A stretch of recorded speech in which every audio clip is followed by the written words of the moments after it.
Just at a very high level, I would say that there are a lot of difficulties, a lot of challenges. We'll talk about all of them in detail. People put words in your mouth and kind of get the reputation as this doom and gloom guy. Rickards is always talking about the end of the world, which I don't. I never use that expression. But I make the point that, despite the difficulties, we don't have to be victims. We're not helpless. We don't have to curl up in a ball. The key is to see it coming. If you can see things coming, you can deal with them accordingly. You can get through them, not only preserve wealth, but actually make money. I always point out the example of Hugo Stinnes, and people go, who's that? He was an industrialist in Weimar, Germany in the early 1920s, and he could see the hyperinflation coming long before the middle class, long before anybody else. He went out and borrowed an enormous amount of Reichsmarks, that was the currency at the time, and just bought industrial assets, coal mines, vessels, natural resources, etc. So here comes the hyperinflation. He gives it a little time. He pays back his debts. I would say pennies on the dollar, like a millionth of a penny on the dollar, in other words. But he paid it back. They were sweeping the money down the sewers, but he paid back his debts and kept all the assets. And he became the richest man in Germany.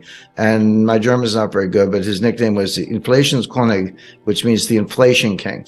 So there are other stories like Joseph Kennedy in the 1929 crash, but here's a guy who lived through the greatest hyperinflation of any modern industrial economy and ended up as the richest man in Germany because he saw it coming and made the right move. So again, we're not helpless. We can do things about it. But the key to empowerment, as I say, is to see it coming. That's where the analysis comes in. And you're like, Jim, are you smarter than everybody else? Of course not. There are a lot of big brains around, but people have flawed models. There's a lot of behavioral psychology behind it, the confirmation bias or believing the future will resemble the past, which it usually does not. And so if you're going to stick to those models, you're going to get really bad results. It's hard to think of an institution that has a worse forecasting record than the Federal Reserve, the U.S. Federal Reserve, with the possible exception of the IMF. They're both pretty bad.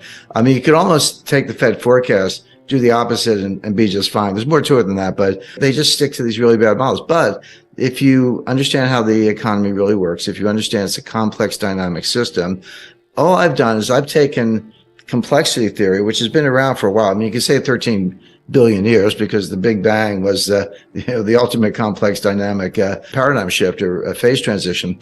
But the science of complexity, understood in mathematical terms, really dates to the kind of the early 60s.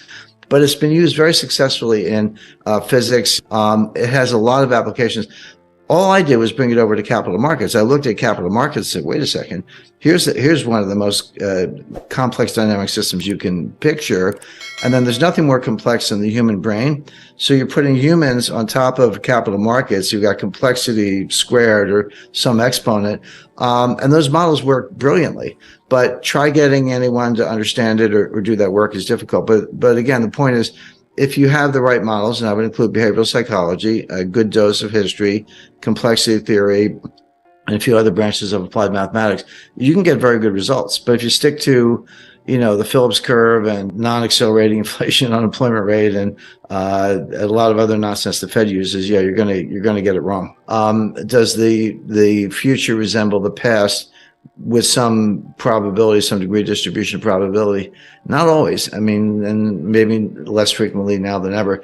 And they also assume that prices move continuously. Prices go up and down, of course, but markets don't move continuously. Or if they do, it's when you don't care. When you do care, they just gap. They gap down or they gap up. You miss it, you blink, and it's at a completely different level. It's been repriced. Now, you can still get in and out, but you've either made a lot of money or lost a lot of money, in the blink of an eye. So when you take those characteristics, and this is how I started kind of, deconstructing it, if you will, and say, well, look, markets are not efficient. That's nonsense. They don't move continuously and slowly. They gap up and they gap down. And if you're not ready for that, you've missed the boat. Nothing's risk-free. So why don't we start there? When I started identifying those factors that, in my view, were incorrectly applied, and you say, well, what looks like that? Well, the answer is a complex dynamic system. A system that produces hurricanes and tornadoes and lightning bolts and power outages and earthquakes and tsunamis. Those are all examples of the results of complex dynamic systems. An earthquake doesn't sneak up on you. It just it just, the ground falls out from under you instantly. And that's what happens in markets. So then I said, well, maybe that's a better model. Of course, it is. Things evolve all the time. Another tool, intellectual tool, applied mathematical tool, uses Bayes' theorem without getting too much in the weeds. And I learned Bayes' theorem at the CIA because I always say, if you have all the facts, a smart high school kid can solve the problem.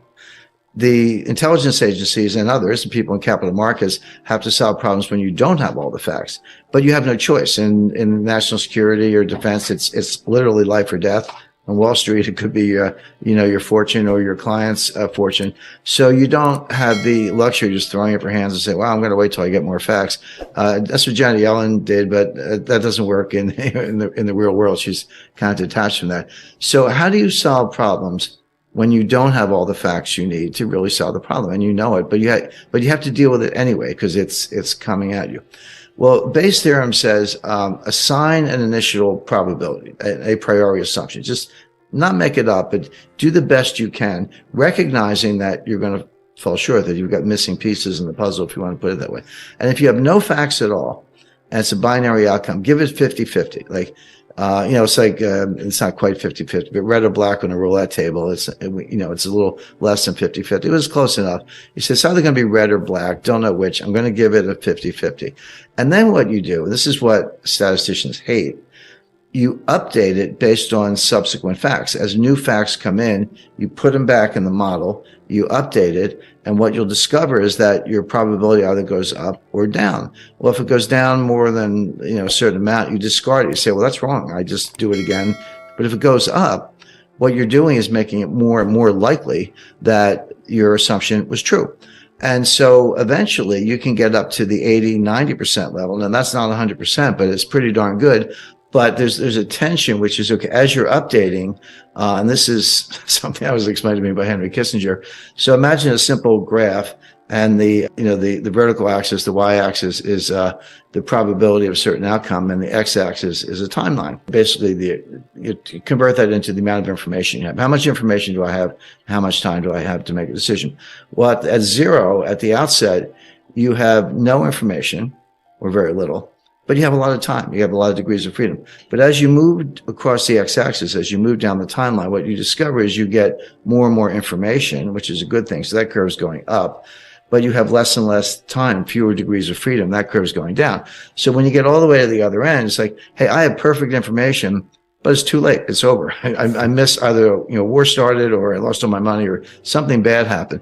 So what you look for is the sweet spot in the middle, call it the Kissinger cross, where I have enough information to be smart, but enough time to have degrees of freedom and be able to act.